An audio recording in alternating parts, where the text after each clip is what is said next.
এখানে কি আমরা জুট ফাইবার থেকে কি করবো, ইয়ার্ন তৈরি করবো, অর্থাৎ পাট থেকে সুতা তৈরি করা হবে। তো জুট ফাইবার একটু কি স্টিকি, এটা একটু খসখসে সফট, এটাকে একটু সফট করার জন্য কি করা হয়, ট্রিটমেন্ট হিসেবে ইমালশন অ্যাপ্লাই করা হয়। তো আমরা কি একটা হার্ড জিনিসকে সফট করার জন্য কি মোটামুটি আমরা জানি যে পানি বা কি অয়েল, ওয়াটার, গ্রিস এগুলি দিতে হয়, কিন্তু এই গ্রিস তো আর দেওয়া যাবে না যেহেতু ফাইবার। তাহলে এখানে আমরা কি করব, ওয়াটার দিতে পারি, কিন্তু ওয়াটার দিলে বেশিক্ষণ থাকবে না, পানি কিছুক্ষণ পরে শুকিয়ে যাবে। তার জন্য আমরা যে অয়েল দিই, অয়েল এককভাবে থাকবে না, স্লিপ করবে। তার জন্য ওয়াটার এবং অয়েল দিয়ে একটা লিকার তৈরি করা হয়, যেটাকে বলা হয় ইমালশন। ঠিক আছে, ওই ইমালশনটাই আমরা এই মেশিনের সাহায্যে তৈরি করি। তো ইমালশন শুধু ওয়াটার আর অয়েলই না, এর সাথে আরও কিছু আছে। ইমালসিফাইং এজেন্ট, মূল এজেন্ট হচ্ছে ইমালসিফাইং এজেন্ট। এটা কি করে, ওয়াটার এবং অয়েলকে একসাথে ধরে রাখে। ঠিক আছে, তো ওয়াটার, অয়েল আর ইমালসিফাইং এজেন্ট প্লাস এডিটিভ, এই চারটার সমন্বয়ে কিন্তু এখানে আমরা ইমালশনটা তৈরি করি। তো এই মেশিন দ্বারা আমরা কি করি, ইমালশন তৈরি করি। এই প্রথম মেশিনে হলো এখান থেকে, এটা মেশিনটার নাম হলো ওয়াডি অটোমেটিক ব্যাচ মিক্সার মেশিন। ঠিক আছে, ওয়াডি অটোমেটিক ব্যাচ মিক্সার মেশিন, এটা দ্বারা আমরা কি তৈরি করি, ইমালশন তৈরি করি। আচ্ছা, আমি শর্ট করে বলে দিই তাহলে আরো সহজ হবে। প্রথমে মেশিনের নামটা লিখবেন, ব্র্যান্ড অরিজিন সব একই কোম্পানি, আমি এটা আগে বলে দিই, আগে সব লিখে রাখেন। এখানে 9টা মেশিন আছে, 9টা মেশিনের ব্র্যান্ড অরিজিন একই মেশিন। এটা হলো কি James and Mackie, James Mackie and Sons Limited. ঠিক আছে, জেমস মেকি অ্যান্ড সন্স, এটা লিমিটেড না তো কম আর কি। তো এটা অরিজিন হচ্ছে, হ্যাঁ এটা হচ্ছে আপনার গ্রেট ব্রিটেন আয়ারল্যান্ড। কোথায় লেখা আছে, মেশিনের গায়ে লেখা আছে না? আছে, সব জায়গায় পাবে না, এখানে শুধু মেকি আছে, সামনেটা আরেকটু লেখা আছে, জনস মেকি অ্যান্ড সন্স লিমিটেড। এটা হচ্ছে গ্রেট ব্রিটেন আয়ারল্যান্ড। ঠিক আছে, এই সব কটা মেশিন একই কোম্পানি, তো এটা বারবার লেখা লাগবে না, না বুঝতে বলবেন যে এই জায়গাটা বুঝতেছে না। আর ইনপুট আউটপুট গুলি লিখবেন, এটা 1 নম্বর মেশিন লেখেন, ওয়াডি অটোমেটিক ব্যাচ মিক্সার মেশিন। তারপরে এখানে ইনপুট হিসেবে আমরা কি ব্যবহার করি, water, oil, emulsifying agent, additive, তাহলে সহজ হবে। ঠিক আছে, তা আউটপুট কি হবে, ইমালশন। ঠিক আছে,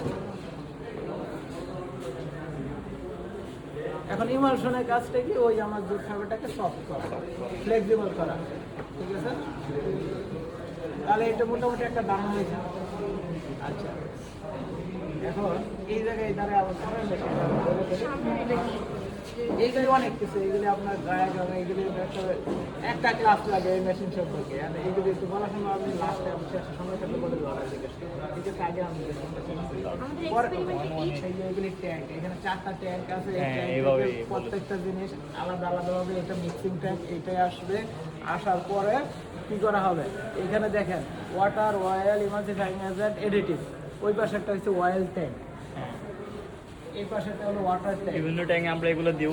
হ্যাঁ, এটা হলো ওয়াটার ট্যাঙ্ক। তারপরে এটা হলো কি ইমালসিফাইং এজেন্ট ট্যাঙ্ক, আর এটা হলো কি এডিটিভ ট্যাঙ্ক। তাহলে এই পাশে 3টা পাইলেন, ওই পাশে একটা, 4টা। আর এটা হলো মিক্সিং ট্যাঙ্ক। এখন এইগুলি কিভাবে নেই, ওয়াটার উপর থেকে আসে, আর এইগুলি নিচে পাম্পের সাহায্যে সাকশন করে তোলা হয়। তোলার পরে এখন কথা হলো যে সব জিনিসই একবারে আমরা দেবো না, হ্যাঁ ধাপে ধাপে দিতে হয়। তো এখন যদি ওয়াটার যায় তাহলে বাকি সবগুলি ট্যাঙ্কের ফ্লো বন্ধ হয়ে যাবে। এখানে সোলেনয়েড বাল্ব আছে, এখন একটু একটা পুরা ক্লাস, মানে আপনি এখন যেমনি বলছেন এভাবে বললে হচ্ছে। আচ্ছা, তারপরে যাওয়ার পরে ধরেন ওই পাশ থেকে ওয়াটার, অয়েল আসলো, আসার পরে এখানে উপরে মোটরটা দেখতেছেন, এই যেটা করা আছে, এটা হলো এজিটেটর। এই এজিটেটর একটা ঘূর্ণন দেবে, তখন এজিটেট হবে, একটা পেস্টের মতো হবে, এক ধাপ গেল, পরবর্তীতে মনে করেন ইমালসিফাইং এজেন্ট যাবে হালকা, ওইটার সাথে আমার এজিটেট হবে। এইরকম ভাবে ধাপে ধাপে ইমালশনটা তৈরি হবে। হওয়ার পর এই মিক্সিং ট্যাঙ্ক থেকে আমরা এটা স্টোরেজ ট্যাঙ্ক, এই স্টোরেজ ট্যাঙ্কে জমা করব। জমা করার পর আমার যখন প্রয়োজন পড়বে সেই অনুযায়ী আমি ওই দেখেন একটা পাইপ আছে, ওই স্ট্যান্ড করা আছে, ওই পাইপের সাহায্যে আমি পরবর্তী মেশিনে অ্যাপ্লাই করব। এখন পরবর্তী মেশিনটা কি, পরবর্তী মেশিনটা হলো আমাদের সফটওয়্যার মেশিন। বলছিলাম যে সফট করার জন্য আমরা ইমালশন তৈরি করি। তো সফটওয়্যার মেশিন আমরা কি করব, ইমালশনটা জুট ফাইবারের উপরে অ্যাপ্লাই করব। তাহলে এখন পরের মেশিনটা লিখেন, যারা লিখতেছে তাহলে কি দ্বিতীয় মেশিনটা 2 নম্বর মেশিন হলো second machine software machine.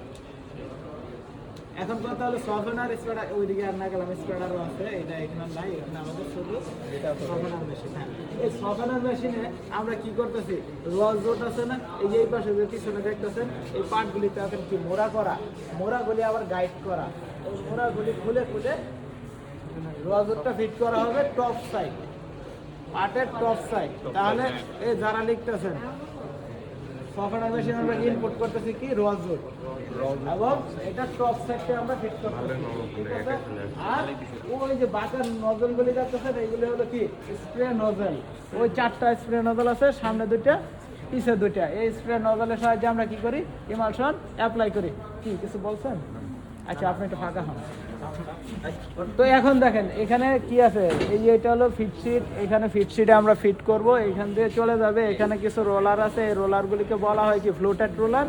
Floated রোলারের মাঝখান দিয়ে এক নিচে এক সারি, উপরে এক সারি, টোটাল কি 24 জোড়া রোলার আছে।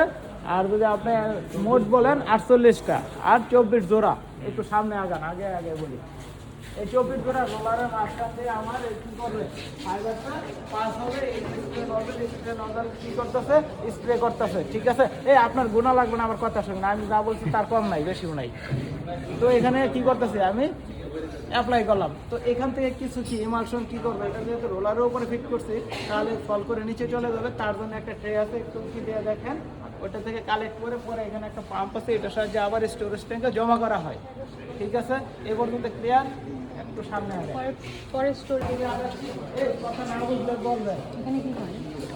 এই ইমালশন যে অ্যাপ্লাই করলাম, সেটাই তো ভিতর দিয়ে আসবে। বলতেছি আপনার কোয়েশ্চেনটা আমি বলতেছি, দেখেন যত আগাচ্ছি তত কি ফ্লোট সংখ্যা বেড়ে গেছে, ঠিক আছে। কারণ কি আমি একটা নির্দিষ্ট পয়েন্টে কিন্তু ইমালশনটা অ্যাপ্লাই করছি, আর পরবর্তীতে আর কোনো সুযোগ নাই। তো এটা কি আমার পুরো তো একটা ফাইবার কি 5 ফিট থেকে 10 ফিট 12 ফিট পর্যন্ত লম্বা হবে, আমাদের পুরোটাই কি ইমালশন অ্যাপ্লাই করতে হবে। তো আর আমি তো দিতেছি এক জায়গায়, তাহলে এটা যাতে স্কুইজিং করে পেইন্ট করে দিতে পারে, বাড়ানো হয়েছে যাতে একই জায়গায় বারবার ব্যান্ডিং না হয়। তো এইটা এই বটম এবং টপ এই 2 জোড়া রোলারের মাঝখান দিয়ে চলে আসবে সরাসরি স্ট্রেট কি এই শুনেন, ফাইবারটা চলে আসলো। এখানে কি হবে, আমি জাস্ট খেলে ইমালশনটা অ্যাপ্লাই করছি, যেভাবে লম্বালম্বি দিছি এইভাবে লম্বালম্বি চলে আসবে, অন্য কোনো প্রবলেম হবে না। তো এখান থেকে আবার কালেক্ট করে আমরা কি করবো, মোড়া তৈরি করব, ঠিক আছে। মোড়া তৈরি করে একটা খালি জায়গায়, এইরকম একটা খালি জায়গায় কী করবো, আবার পাইলিং করে রেখে দেবো, এটাকে বলা হয় পাইলিং। তো পাইলিং টাইম হলো 24 থেকে 72 ঘন্টা। ফাইবার বাদে ভালো মানের ফাইবার হলে ওই ইমালশনটা শুকানোর অ্যাবজর্ব করে দেয়। এই জিনিসগুলো কি? এগুলি প্রেশার আর্ম, এই যে উপরে রোলারগুলিকে ধরে রাখছে। আচ্ছা, ওই তেলগুলো কি খাবার তেল? এগুলি এখন না, আমি আগে শেষ করে পরে আপনি শেষে কোশ্চেন করবেন ল্যাব বিষয়ে, আমি আগে মেশিন শেষ করি। তারপরে এখন এই শুনেন, যারা শুনতেছেন তারা শুনেন, যাদের মনে করেন যে ভালো না লাগে আমি আপনারা বললাম, আপনি বুঝলেন না, স্যারে কোশ্চেন করলো, তার মানে আমার এখান থেকে আবার মোড়া করে কি করা হবে, পাইলিং করা হবে। পাইলিং করে একটা মোটা কাপড় ত্রিপল বা কি পলিথিন দ্বারা ডেকে দেবেন। ডেকে দেওয়ার ফলে এখানে একটা কি হবে, ব্যাকটেরিয়া তৈরি হবে। তো এই ব্যাকটেরিয়াগুলি কি করবে, ফাইবারের যে কি আচ্ছা জোট ফাইবার হার্ড হওয়ার কারণটা কি আপনারা কি বলতে পারবেন? লিগনিন, এই লিগনিনটাকে রিমুভ করবে, অর্থাৎ আমার লিগনিনটা রিমুভ করা মানে আমার ফাইবারটা সফট হয়ে যাওয়া, ঠিক আছে। মনে কিছু নেন না, কারণ এটা আপনি চাইতেছে আপনারা বুঝেন। আমরা তো পাইলিং করে রেখে দিছি 72 ঘন্টা হচ্ছে সর্বোচ্চ, কিন্তু 24 ঘন্টা সর্বনিম্ন, এর কমে আপনি পারবেন না। এবং এখানে অনেক কথা আছে, একটা ক্লাসে পুরো under piling, over piling. Under piling আপনি 24 ঘন্টা আগে সরাই ফেললে, ওভার পাইলিং বেশি সময় রেখে দিলেন, ইমালশন বেশি হয়ে গেলে, ঠিক আছে, আবার ইমালশন কম হয়ে গেলে, এগুলো আন্ডার ওভার পাইলিং হয়, ঠিক আছে। এখন দেখেন এখান থেকে আমরা যেটা পাইলাম আউটপুট, কী পাইলাম, ইমার্জি 5 জোন। এই খেয়াল করেন, ইনপুট কি সফটওয়্যার মেশিনে রজত আউটপুট ইমার্জি 5 জোন, ঠিক আছে। তাহলে ইমালশনটা অ্যাপ্লাই করেন কীভাবে, এখানে আবার একটা কি আছে, ওই দেখেন ডায়াল আছে, একটা গজ আছে, প্রেশার গজ। এটা বলে দেবে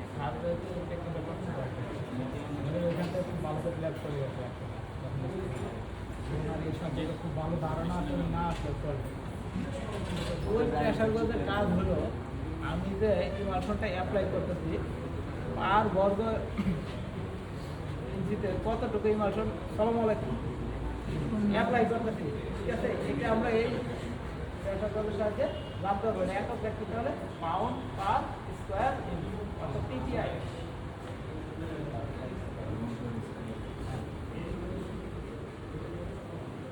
ঠিক আছে, এখন আমরা একটু সামনে আচ্ছা এইখান থেকে বলে দেই ওই মেশিনের কাছে পড়ে যায়। এর পরের মেশিনটা হলো কি ব্রেকার কার্ড মেশিন। এখানে দুইটা কার্ডিং মেশিন ব্যবহার করা হয়। প্রথমটা হলো ব্রেকার কার্ড মেশিন, অর্থাৎ ব্রেকার কার্ড মেশিনে কী করা হয়, ইনপুট হিসেবে এখান থেকে আমরা যেটা আউটপুট পাইছি তাই তো হবে। তাহলে এখান থেকে কী পাইলাম আমরা ইমালসিফাইড জোট। এই ইমালসিফাইড জোটটাকে আমরা কী করবো ব্রেকার কার্ডে ইনপুট দেবো, ঠিক আছে? তো ওখানে কী কী আছে আবার দেখেন। একটা কার্ডিং মেশিন সম্পর্কে কি কটন তো পড়ছেন না, কটন সম্পর্কে ধারণা আছে? আচ্ছা আপনার কোন ডিপার্টমেন্ট? তো কার্ডিং মেশিনের হার্ড কি সিলিন্ডার বড় ওয়্যার থাকে এখানে সিলিন্ডার, ঠিক আছে? এখানে সব রোলারে ওয়্যারের জায়গায় পিন আছে। কটনে থাকে ওয়্যার, এখানে থাকে পিন। আর এগুলি একটু কি করা থাকে, ফ্লোটেড করা থাকে যেগুলো, এগুলি যে ফ্লোটেড রোলার বলা হয়, যেরকম এগুলি যা পিন নাই ওয়্যার নাই। তো এখন দেখেন এখানে আমরা কি করতেছি, ওই সিলিন্ডারটার সাথে কিছু রোলার আছে, এগুলিকে কি ওয়ার্কার, স্টিপার, ডফার, আর ওইখানে ছিল ফ্ল্যাট, তারপরে কি ডফার কমন জিনিস, কিন্তু ওয়ার্কারের মধ্যে কি ছিল, ফ্ল্যাট ছিল, ঠিক আছে? তো এখন দেখেন কাট স্টিপার এই চেনের মতো আছে, এখানে এটা ওয়ার্কার। তাহলে এই মেশিনটায় দুই জোড়া ওয়ার্কার স্টিপার আছে। তো ওয়ার্কার আর সিলিন্ডারে কি করে কার্ডিং অ্যাকশন, আর এটা হচ্ছে মেইন অ্যাকশন, যেটা কার্ডিং মেশিনের উদ্দেশ্য। তো কার্ডিং মেশিনের সাহায্যে আমরা কি করতেছি, একটা ফাইবারকে ইন্ডিভিজুয়ালাইজেশন করতেছি। এই কি করতেছেন, এই জালের মতো এই জালটাকে আমরা কি ফিরে স্লিপিং করে দিতেছি, ঠিক আছে? মোটামুটি এটাই হলো উদ্দেশ্য। এটি তো বুঝতে পারছেন। তো ওয়ার্কার এবং স্টিপার আছে এখানে। স্টিপার স্টিপিং মানে কি, তুলে ফেলাম, উঠায় ফেলাম। আর ওয়ার্কারের গায়ে পিন আছে, কিছু শর্ট ফাইবার থাকে, এগুলিকে রিমুভ করার জন্য কী করা হয়, স্টিপার রোলারটা ব্যবহার করা হয়, এটা দিয়েও পিন আছে, ঠিক আছে? তো এইভাবে এটার কাজ শেষ হওয়ার পর পরবর্তী ধাপ কি, এখন ডফার সিলিন্ডার কী করছে, এখানে যে কার্ডিং অ্যাকশন হলো, হওয়ার পর যে ফাইবারটা নিয়ে গেল, যে একটা ওয়েব তৈরি হলো, অর্থাৎ এখানে তো আমি ফাইবার দিয়েছিলাম, এখনো কিন্তু স্লাইবার হয় নাই, ঠিক আছে? তো এই কার্ড তো এই ডিস্টার্ব করে না, কার্ডিং করার যে ফাইবারগুলি আছে এগুলিকে নিয়ে ডফারের কাছে দেবে। ডফার আবার কী করবে, সেগুলিকে একটা ওয়েব ফর্ম তৈরি করে দেবে। কার কাছে দেবে, ড্রয়িং রোলারকে দেবে। ড্রয়িং রোলার থেকে সেটা আবার ডেলিভারি রোলার টেনে নেবে, এই জায়গাটা একটা ড্রাফট হবে, ঠিক আছে? দেন আমরা কী পাবো, একটা স্লাইবার পাবো, ঠিক আছে? তো আমরা সামনে চলো।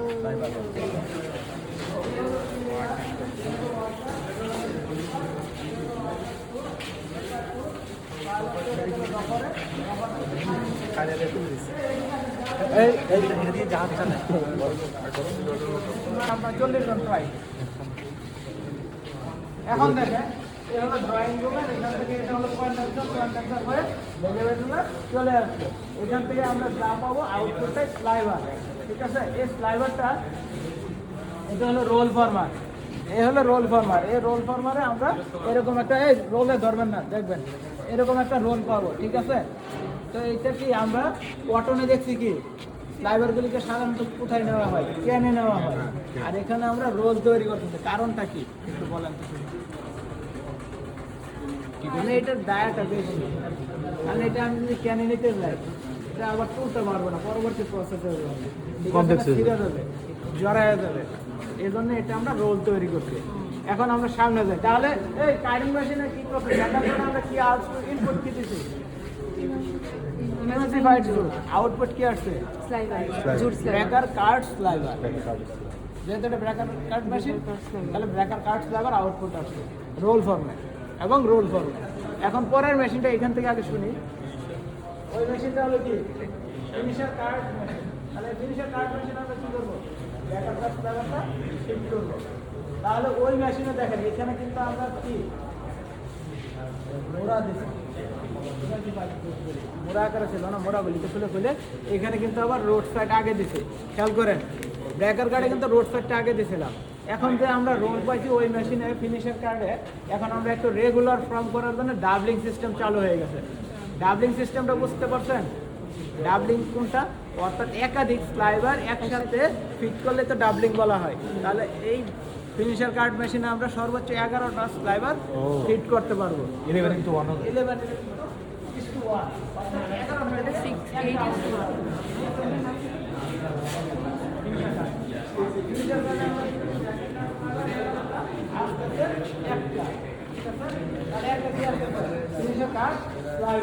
এখন এখানে দেখেন যাওয়ার পরে এটা কিন্তু আমাদের আউটপুটটাকে ঘুরাই নিতে হচ্ছে। এটা কিন্তু ফুল সার্কুলার। এই মেশিনটা কি আগেরটা হাফ সার্কুলার ছিল, ব্রেকার কার্ড হাফ সার্কুলার, অর্ধেক হওয়ার পরে কি চলে আসছিল। এখানে পুরো সিলিন্ডার জুড়ে কাজ করবে। এখানে 4 জোড়া ওয়ার্কার স্টিপার আছে, আবার সামনের দিকে চলে আসবে। তো আমি তো সামনে থেকে আউটপুট ইনপুট একসাথে নিতে পারবো না, মিক্সড হয়ে যাবে। তার জন্য আমি সাইড দিয়ে এই যে কনভেয়ার বেল্ট দিয়ে সামনে নিয়ে গেছি। ঠিক আছে, এখন সামনে আসবে। এখানে কিন্তু 2 জোড়া কি ডভার আছে, একটা টপ ডভার একটা বটম ডভার। এর নিচে একটা বটম ডভার, উপর একটা টপ ডভার। ঠিক আছে, এই দুইটা ডভারের আউটপুট একসাথে কিন্তু আসে। তাহলে ডভার রেশিও হয়েছে 2:1। এখন সামনে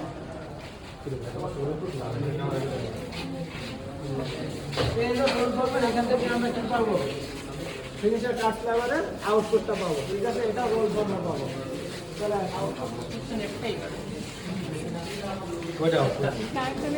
এটা হলো আরেকটা মেশিন। এটা হলো কি, আচ্ছা জোডে আমরা 3টা ড্রয়িং মেশিন ব্যবহার করি, ফার্স্ট ডো, সেকেন্ড ডো, থার্ড ডো। তো এখন আমি এক জায়গায় দ্বারা আমি সবকটা বলে দিই, ফটো দেখাই।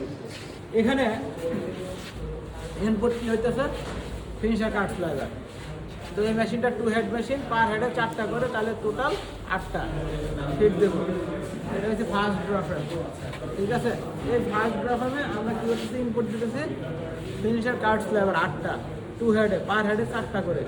এবং এটা ডাবলিং রেশিও হলো 2:1 ফাইনালি। অর্থাৎ আমরা 2টা থেকে একটা স্লাইবার রোল পাবো। তাহলে রোল দিছি, রোল আসতেছে। ঠিক আছে, এখন এখানে কিছু কি আছে? হিল পিন আছে, কলার বার আছে। তো এখানে কিছু বার আছে, সেগুলোকে কলার বার বলা হয়। আচ্ছা, এখানে এটা হলো ফিট, এখানে ফিট করা হয়। এখানে ব্যাক রিটেনিং রোলার আছে, জকি রোলার আছে, ফ্রন্ট রিটেনিং রোলার আছে। ব্যাক রিটেনিং এর নিচ দিয়ে, জকির উপর দিয়ে, ফ্রন্ট রিটেনিং এর নিচ দিয়ে পাস করলে সামনে কলার বার থেকে কলার বার স্লাইবারগুলিকে সামনের দিকে আগায় নিয়ে যায়। এখানেও কি হয়? ইন্ডিভিজুয়াল হয়, আর একটু প্যারালাল হয়, আরও কি ফাইন হয়। ঠিক আছে, এখন সামনে আসে, চলে এই দেখি একটু দেখবো। এই ফলার বার এগুলি হলো গিল পিন, এই পিনগুলি হলো গিল পিন, এটা হলো ফলার বার। এরকম অনেকগুলি ফলার বার সামনে বসানো থাকে। এইগুলি মাঝখান দিয়ে কি হয়? স্লাইবারগুলি পাস করা হয়। ঠিক আছে, তো এটা হলো কি ডাবলিং প্লেট। এখানে কি হয়? ডাবলিং হয়। এটা হলো কি drawing ruler, drawing pressing ruler. এখানে সেই আবার delivery ruler, delivery pressing ruler থেকে আউটপুট পাইতেছি। আউটপুটটা আমরা কি করতেছি? রোল ফর্মারে আবার জড়ায় নিতেছি। এখানে একটা কাঠের যেভাবে আছে এইভাবেই থাকে। এটা ওই মাঝখানে থাকে, এইখানে আপনার এখানে দেখেন কালো রুলারের সামনে এখানে একটা কাঠের ফ্রেমে আমরা কি করি? স্লাইবারটাকে এবার ওয়াইন্ডিং করি। আগে কিন্তু এরকম ছিল না, এখন সামনে আগান। আচ্ছা, এখান থেকে কি পাইছি? স্লাইবার আউটপুট। তো এই ফার্স্ট স্লাইবারটা আমরা সেকেন্ড স্লটে ফিট করবো। ওখানে ওইটা হলো 3 হেড মেশিন, পার হেডে 6টা করে, টোটাল 18টা ফিট। ঠিক আছে, সেম আগের মধ্যে এখানে কি আছে? ব্যাক রিটেনিং আছে, জটি আছে, ফ্রন্ট রিটেনিং আছে। এখানেও কলার বার আছে। এক কাজ করা তো এটা কলার বারটা হচ্ছে ফ্ল্যাট টাইপ। ঠিক আছে, ওটা তো রাউন্ড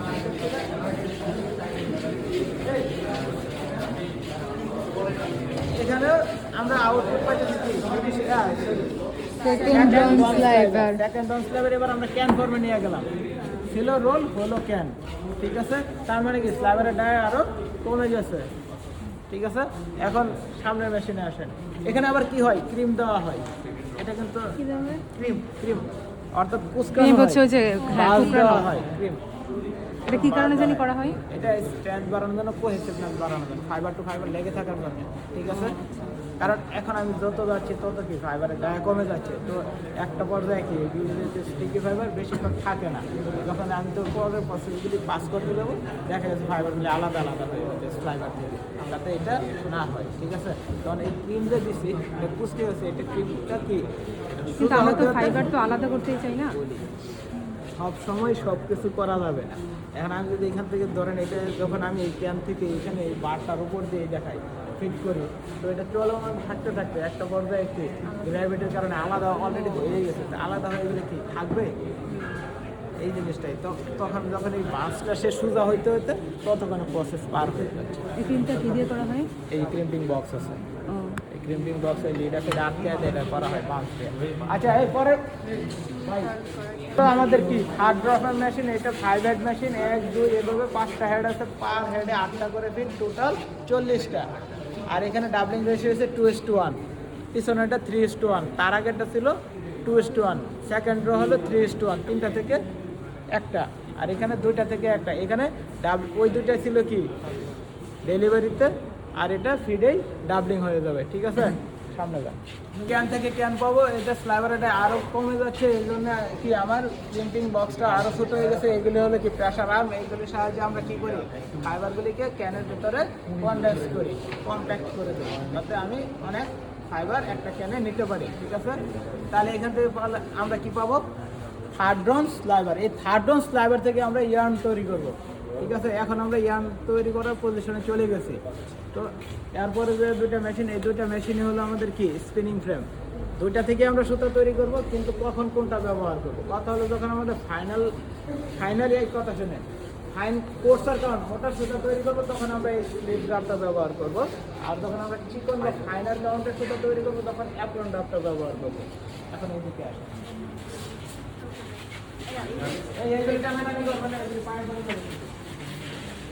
এইখান থেকে দূরে থাকেন, এগুলি খুলে যাবে। তো এটা হলো আমাদের স্লিপ ড্রাফট স্পিনিং ফ্রেম। তো স্লিপ ড্রাফটে আমরা কী করতে থার্ড ডন স্লাইভার ক্যান ফর্মে ফিট করতেছি। এই মেশিনে সর্বোচ্চ 20টা ফিট করা যায়, এবং 20টা ক্যান থেকে আমরা 20টা ইয়ান প্যাকেজে পাবো। ঠিক আছে, 20টা ইয়ান প্যাকেজ পাবো। তাহলে আমরা কোর্সের কাউন্টের জন্য স্লিপ ড্রাফটটা ব্যবহার করবো, SLIT স্লিপ।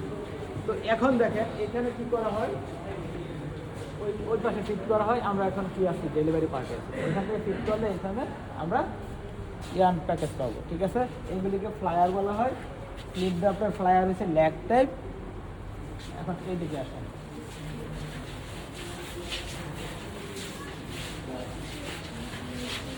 এটা হলো আমাদের অ্যাপ্রন ড্রাফট। ঠিক আছে, এটারও এইদিকে আসেন, ফিক্স সাইডটা দেখে যান।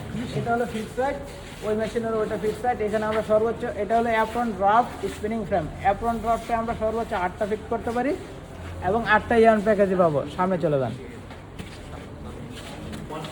হার্ডন স্লাইভার ইনপুট দিতেছি। ঠিক আছে, একই স্লাইভার দিয়ে আমরা 2 ধরনের সুতা তৈরি করতেছি। আচ্ছা, এটা আমি অ্যাপ্রন ড্রাফট দেওয়ার কারণ কি? ফুট করে দিয়ে গেলে তো হবে না, আমি তো বলবো, খেয়াল করেন। তো এখানে দেখেন আমি বলছি যে ফাইনাল কাউন্টের সুতা তৈরি করব। তো ফাইনাল কাউন্ট সুতা তৈরি করলে আমার কি ড্রাফটটা বেশি দেওয়া লাগবে। ড্রাফট বেশি দিলে কি আমার শর্ট ফাইবারটা কন্ট্রোলে নিতে হবে, তার জন্য এখানে অ্যাপ্রন ব্যবহার করা হয়েছে। তো অ্যাপ্রনের কাজই হলো কি শর্ট ফাইবারকে কন্ট্রোল করা। তো যখন আমি শর্ট ফাইবার কন্ট্রোল করতে পারবো, তখন আমার কি সুতাটা কি আরও স্মুথ হয়ে যাবে না, ফাইন হয়ে যাবে না, আর ড্রাফটটা আমি বেশি দিতে পারতেছি। এখন বুঝতে পারছেন এর নাম অ্যাপ্রন কেন হলো। এই অ্যাপ্রন ব্যবহার করার জন্যই অ্যাপ্রন ড্রাফট স্পিনিং ফ্রেম। তো এখান থেকে আমরা কি করব ফাইনাল কাউন্টের সুতা তৈরি করব। এখানে যে ফ্লায়ারটা, এটা হলো বক্স বা সিলিন্ডার টাইপ, এই যে। ঠিক আছে, তো এই মেশিনে আরেকটা নতুন জিনিস হলো যে এখানে এয়ার ব্লোয়ার সিস্টেম আছে, অর্থাৎ আমার এখানে যে ফ্লাই হবে, ডাস্ট হবে, এইগুলিকে ক্লিন করার জন্য। কথা বুঝতে পারছেন, এটাই আমাদের সর্বশেষ মেশিন। এই যে এতক্ষণ যে বললাম, মোটামুটি তো বুঝতে পারছেন যে ক্যান তৈরি করা হয়, কী কী প্রসেস ব্যবহার করা হয়েছে। প্রথমে কি ইমালশন তৈরি করছেন, পরে সফটওয়্যার মেশিনে ইমালশন প্রয়োগ করছেন, ব্রেকার কার্ড, ফিনিশার কার্ড, 3টা ড্রয়িং মেশিন, ফাইনালি স্লাইভার থেকে সুতা তৈরি করছে, অর্থাৎ এটা স্লাইভার স্পিনিং ফ্রেমও বলা যায়। ঠিক আছে, আচ্ছা যাই হোক, আমার